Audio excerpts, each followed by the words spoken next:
Greenland's Prime Minister says his people don't want to be Americans after Donald Trump suggested the US might seize the island.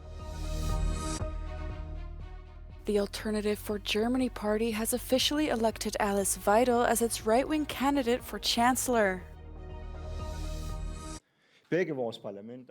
Greenland's Prime Minister has said his people don't want to be Americans after President-elect Donald Trump suggested the US could seize the island.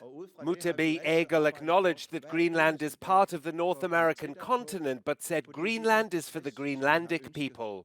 The semi-autonomous island is a territory of Denmark, and Egil has been calling for independence. Trump said earlier this week that he wouldn't rule out using force or economic pressure in order to make Greenland a part of the United States. He said it was a matter of national security.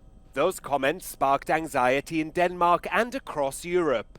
The US is an ally of the EU and the leading member of NATO, and many in Europe were shocked that an incoming US leader could consider using force against an ally. Greenland has a population of 57,000 and is the world's largest island.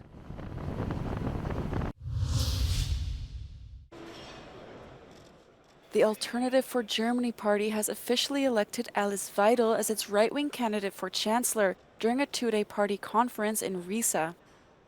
The announcement of her candidacy came after the gathering was delayed by more than 1 hour due to anti-AfD protests. Polls show AfD in second place in the upcoming election with about 20% support. However, Weidel has a low chance of becoming Germany's chancellor, as other parties have refused to work with the AfD. Leading the polls is the conservative CDU with its leader Friedrich Merz, who called for fundamental change to German politics at the CDU's conference in Hamburg. In Berlin, Chancellor Olaf Scholz targeted the CDU at the center-left SPD conference. Jetzt ist nicht die Zeit für die uralten Rezepte. Jetzt ist nicht die Zeit für Politik auf dem Rücken der ganz normalen Leute oder knapp. Jetzt ist nicht die Zeit für CDU, CSU in Deutschland. After Olaf Scholz's coalition collapsed in November, polls show that support for his party sits at around 14 to 17%.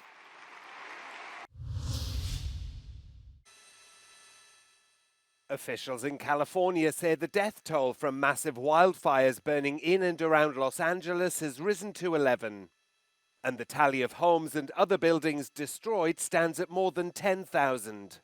LA County Sheriff Robert G. Luna said around 153,000 residents are now under evacuation orders. He also said a nighttime curfew is in place covering the Palisades and Eaton fire areas, and that officers are patrolling to prevent looting. He said more than 57,000 structures remain at risk. Mayor Karen Bass said Los Angeles is preparing for more high winds forecast for next week. The blazes started on Tuesday, powered by gusts from the Santa Ana winds, which followed an exceptionally dry period. Officials say investigations into how the fires first broke out are still ongoing. 8. put od osamostaljenja i uvođenja višestranačja Hrvatska bira predsjednika Republike. Za predsjedničku funkciju na Pantovčaku borit će se aktualni predsjednik Zoran Milanović i kandidat HDZ-a Dragan Primorac.